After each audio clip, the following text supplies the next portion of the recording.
चलो बच्चों, आज हम लोग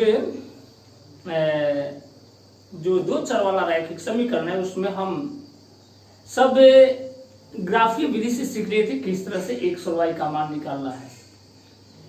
अब हम लोग x और y के मान निकालने के लिए अगले विधि प्रतिस्थापन विधि का हम लोग आज जिक्र करेंगे, किस तरह से x और y का मान निकाला जाता है। लेकिन इसके पहले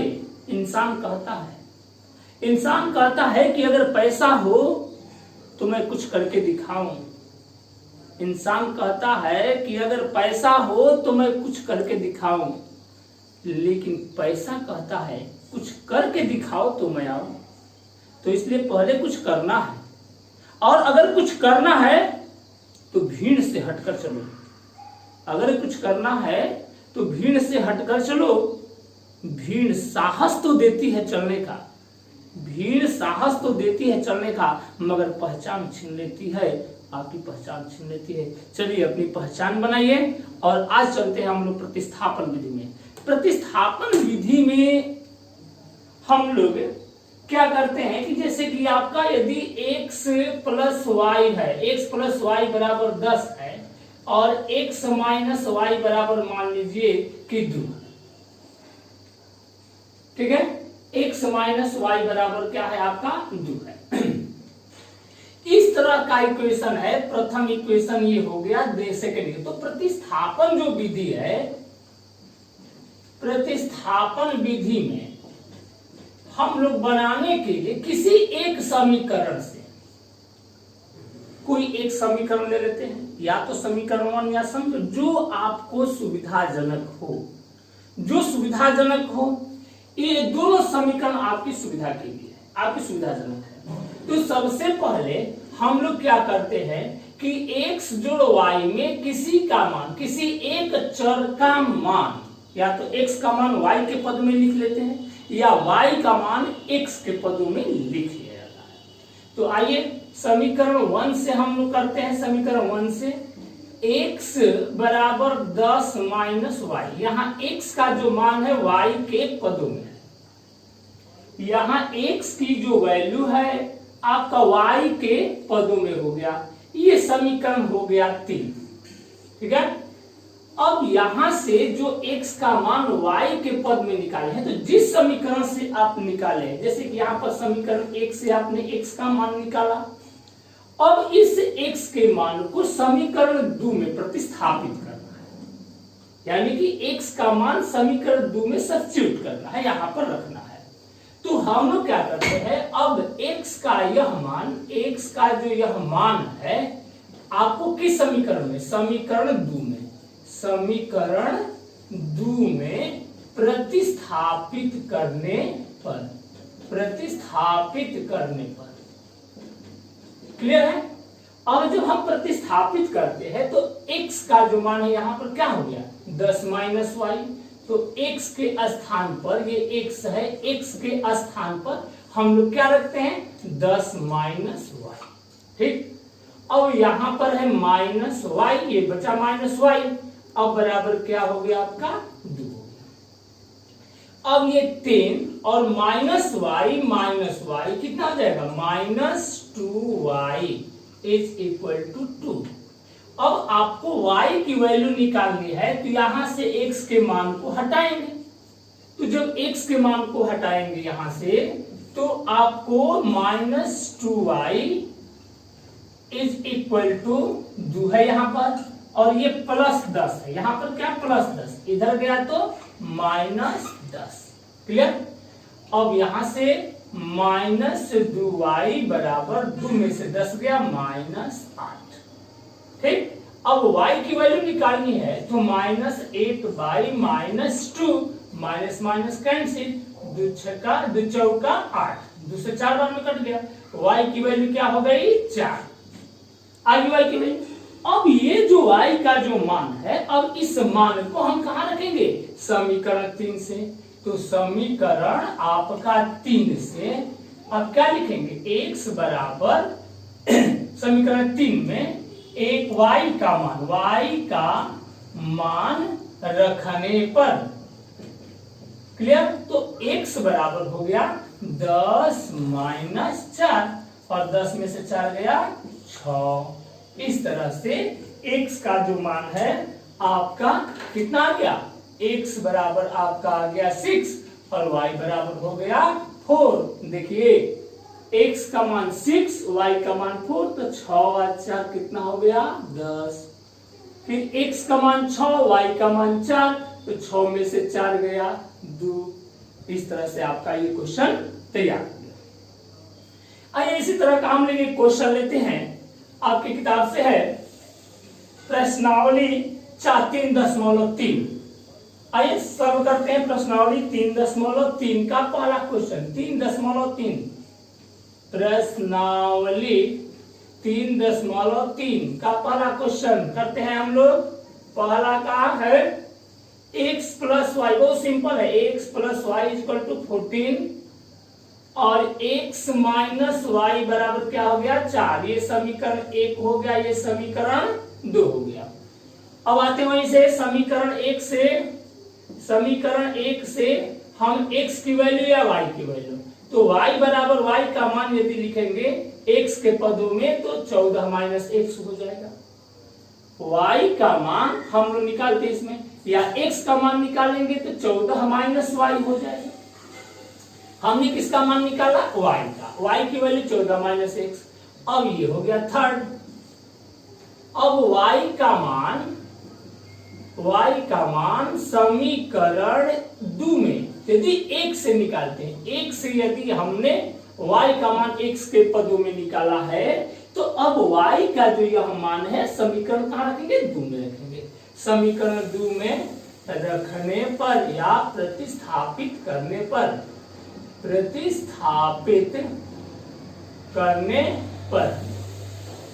तो y का जो मान है रखेंगे तो x हो गया, x माइनस है, और y के स्थान पर हम क्या रखेंगे 14 माइनस x बराबर क्या हो गया 4, या x minus 14 minus minus plus x बराबर 4। x क्या हो गया 2x बराबर 4, माइनस 14 गया तो प्लस 14। क्लियर। अब या 2x इज इक्वल टू 4 और 14 क्या हो गया 18 हो गया। ठीक है। अब चलिए x इज इक्वल टू 18/2, क्योंकि 2 जो है यहाँ पर x की क्या है मल्टीप्लिकेशन में, गुणा में है, इधर आएगा तो क्या डिवाइडेशन में होगा, 2 9 18, x बराबर क्या हो गया आपका 9 हो गया। क्लियर। अब x का मान जो है, अब x का जो मान है ये कहां प्रतिस्थापित करेंगे, समीकरण 3 में। x का मान समीकरण 3 में रखने पर, समीकरण 3 में रखते हैं, समीकरण 3 में रखने पर, समीकरण 3 में जब रखते हैं तो y बराबर हो जाता है, y is equal to 14 minus 9, और 14 में से 9 गया 5। इस तरह से आपका जो x का जो वैल्यू है, x बराबर आ गया आपका 9 और y बराबर क्या हो गया 5 आंसर। आइए देखते हैं हम लोग क्वेश्चन नंबर 2। क्वेश्चन नंबर 2 है आपका s minus t is equal to 3, और है आपका s by 3 plus t by 2 is equal to 6। ये आपका क्वेश्चन नंबर 2 है। इसमें पहला इक्वेशन हो गया आपका ये 1 और ये क्या हो गया 2। क्लियर। अब समीकरण यदि 1 से हम लेते हैं तो समीकरण 1 से आप ध्यान देंगे s बराबर निकाल लीजिए 30t। क्लियर। s का मान t के पदों में आपने ज्ञात कर दिया। अब ये हो गया समीकरण 3 मान लीजिए इक्वेशन। अब s का मान अब कहां प्रतिस्थापित करेंगे, जब 1 से निकाले हैं s का मान t के पद में, तो इस मान को समीकरण 2 में, इक्वेशन 2 में प्रतिस्थापित करेंगे।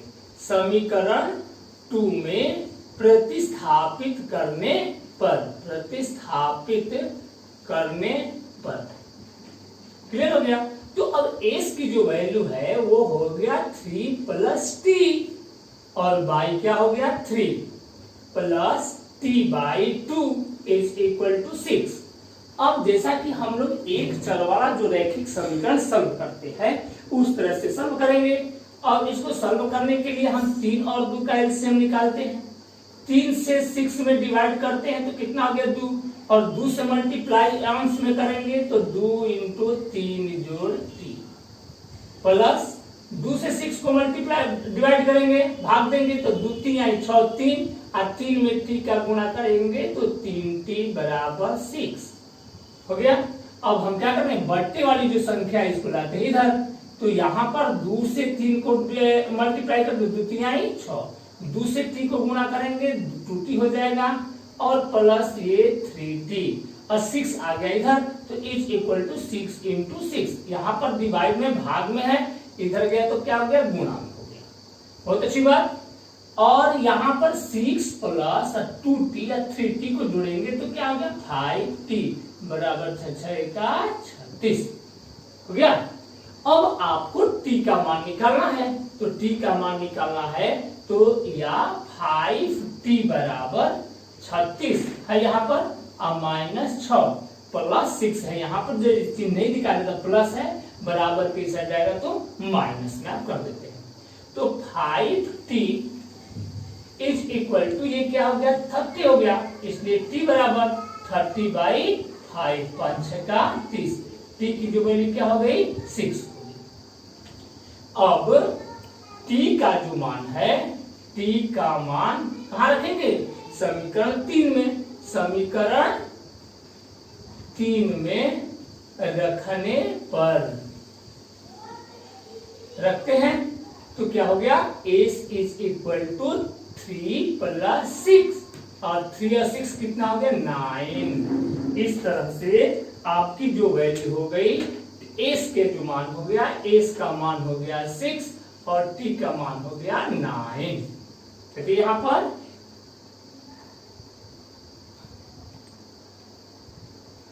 t की वैल्यू हो गई 6 और s की वैल्यू होगी s की वैल्यू हो गई 9 और t की जो वैल्यू हो गई वो 6। क्लियर।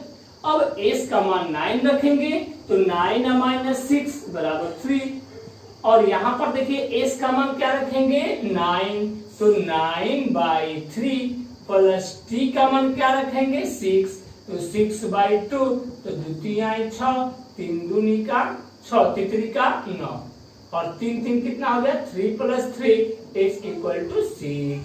इस तरह से ये जो मान है आपके समीकरणों को संतुष्ट कर रहा है, इसलिए इसका जो मान होगा s होगा और t का जो मान होगा आपका 6 होगा।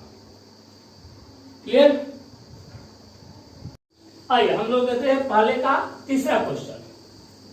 तीसरा क्वेश्चन है आपका 3x माइनस वाई बराबर 3 और 9x माइनस 3y बराबर क्या हो गया 9। आइए इसको समीकरण 1 मान लेते हैं, ये समीकरण 2 है।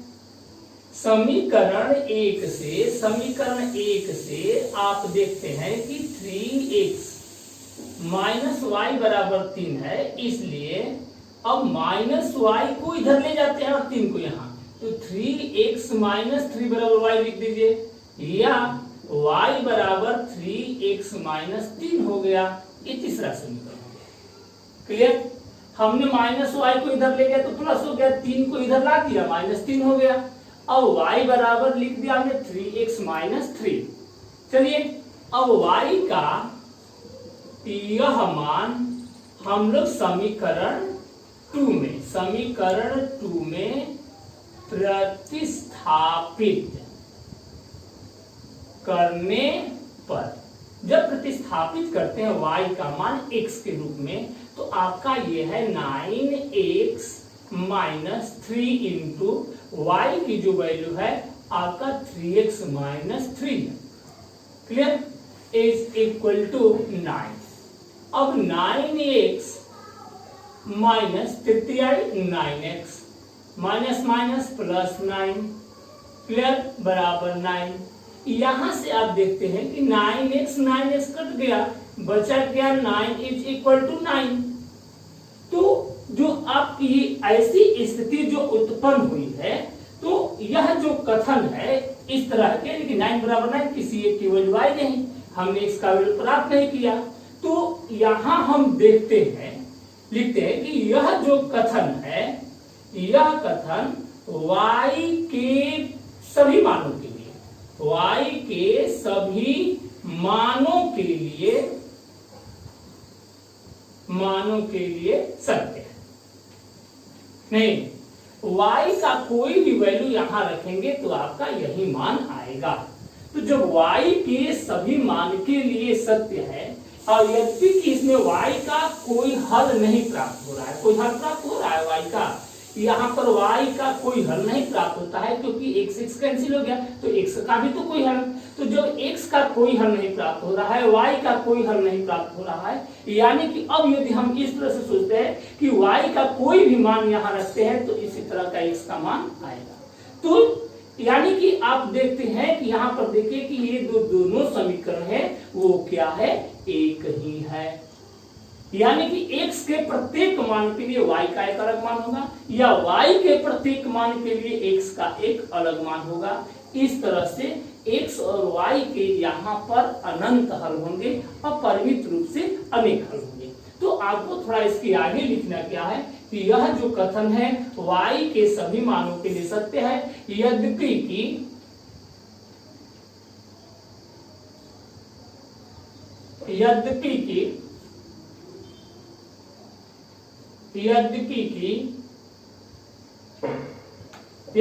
इससे लिख लीजिए, यद्यपि इससे y का कोई मान हल के रूप में नहीं प्राप्त होता है,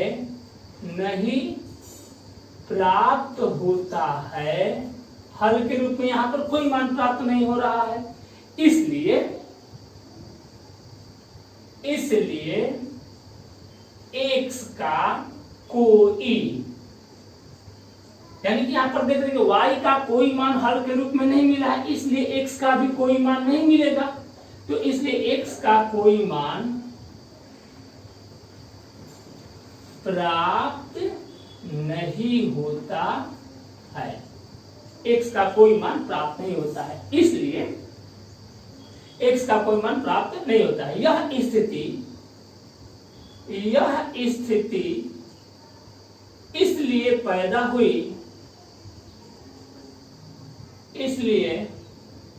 हुई कि दोनों जो समीकरण है, दोनों समीकरण एक ही है। क्लियर? यानी कि यह कथन y के सभी मानों के लिए सत्य है, यानी कि this statement is true for every value of the y। यद्यपि इससे y का कोई मान हल के रूप में नहीं प्राप्त होता है, क्योंकि इससे y का कोई मान प्राप्त नहीं होता है, इसलिए यह स्थिति क्यों पैदा हुई, क्योंकि दोनों समीकरण एक ही है। इसलिए जब y के रूप में कोई हल प्राप्त नहीं हो रहा है तो x का भी कोई मान प्राप्त नहीं होता है, और जब x का कोई मान प्राप्त नहीं होगा, यानी कि यह स्थिति क्यों उत्पन्न हुई, तो यह स्थिति इसलिए पैदा हुई कि दोनों समीकरण क्या है, एक ही है। और जब दोनों समीकरण एक ही है तो इसलिए एक समीकरण एक और समीकरण दो के अपरिमित रूप से अनेक हल होंगे, दो के अपरिमित रूप से अनेक हल होंगे।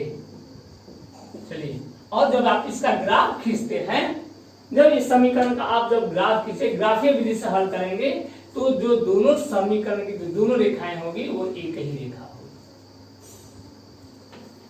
चलिए आइए देखते हैं क्वेश्चन नंबर हम लोग 4। यहाँ पर एक बात ध्यान दीजिएगा कि यहाँ पर दशमलव के बाद एक अंक, दशमलव के बाद एक अंक, यानी कि दशमलव के बाद एक अंक, इसमें भी दशमलव के बाद एक अंक, दशमलव के बाद एक अंक, दशमलव के बाद एक अंक। यानी कि यदि हम इसको आसानी से सॉल्व करना चाहते हैं तो 0.1 कॉमन ले लीजिए, ये हो गया 2x plus 3y is equal to 0.1 into 13। Clear? इसी तरह से यहाँ भी 0.1 कॉमन ले लीजिए, ये हो गया 4x प्लस 5y बराबर 0.1 इंटू 23। क्लियर? अब देखिए यहाँ 0.1 मल्टीप्लाई में है, यहाँ भी मल्टीप्लाई में कैंसिल, यहाँ भी मल्टीप्लाई में, ये मल्टीप्लाई में कैंसिल हो गया, गुणा में है।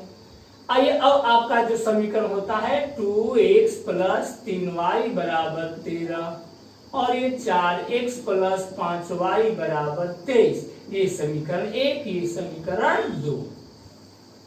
चलिए अब आगे चलते हैं, करना कुछ नहीं है, समीकरण 1 से लेते हैं। समीकरण 1 से 2x प्लस 3y बराबर 13 है। हमें क्या करना है, या तो x का मान या y का मान, x का मान y के पद में निकालिए या y का मान x के पद में निकालिए। तो आपको यदि करना है, यदि x का मान निकालना है y के पद में तो 13 माइनस 3y। अब या x इज इक्वल टू हो गया आपका 13 माइनस 3y बाई 2, ये 37 मान लेते हैं। अब x का जो मान है, x का मान समीकरण जो है आपका 2 में प्रतिस्थापित करने पर, जब 2 में प्रतिस्थापित करेंगे तो ये 4 है इंटू x की वैल्यू हो गई आपका 13 minus 3y by 2 plus 5y बचा, प्लस 5y हो गया, यहाँ पर 4 है, x की जो वैल्यू है हमने 13 माइनस 3y बटा 2, तो 4 हो गया, x की जगह 13 माइनस 3y बटा में 2 रख दिया। अब इसके बाद क्या बचा, प्लस 5y बराबर हो गया 23। यहाँ पर देखते हैं कि 2 से 4 कैंसिल हो गया 2 बार में, ये बचा क्या 2 into 13 minus 3y plus 5y is equal to 23। या 2 तरह का 26 माइनस 2 6y प्लस 5y बराबर 23। अब चलते हैं आगे, या 26 माइनस 6y प्लस 5y, तो माइनस और प्लस है, तो जब माइनस प्लस है तो घटाएंगे, तो 6 में से 5y जाएगा, 6y में से 5y जाएगा माइनस y, क्योंकि 6 बड़ा है माइनस हो जाएगा, बराबर 23। या माइनस y बराबर 23 प्लस 26 इधर गया माइनस 26, या minus y is equal to 23 में से 26 जाएगा माइनस 3। अब ये माइनस माइनस दोनों तरफ कैंसिल हो गया, या y का मान क्या हो गया 3 हो गया।